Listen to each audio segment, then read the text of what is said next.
First of all, tell the people the title of the article because it's kind of provocative.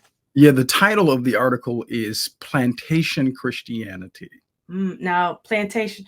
Did you mean to be that provocative? Like, what does that even mean? Yeah, well, so let's just start with plantations. I think we have a broad understanding, knowing American history, that there were slave plantations, and particularly in the South, where um, African slaves were brought to do uncompensated labor.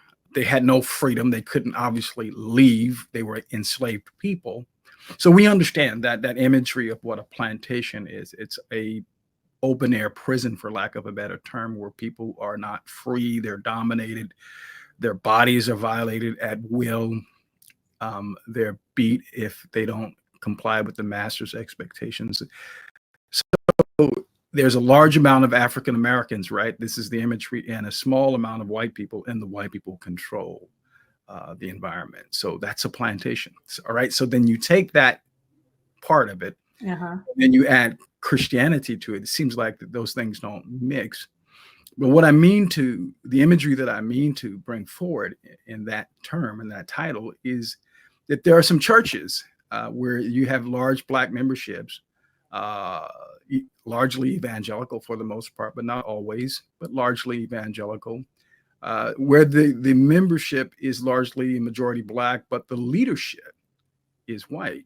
So wait, let me stop you right there. Are you saying those are like plantations? Are you Yeah, saying that's whenever you have a large Black population and then the leadership is white, that's a plantation?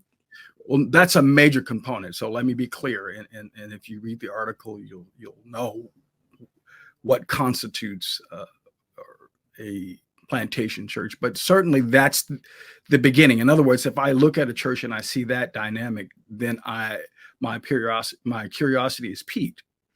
But beyond that, there's another component, the component of control, and I would say the component of manipulation, exploitation, and domination. So when you have the majority Black population and the minority white leadership, coupled with white leaders telling uh, their Black members how they are to behave in the church, and not just in the church, but in the community, then I think we have a plantation church, and we have plantation Christianity being practiced.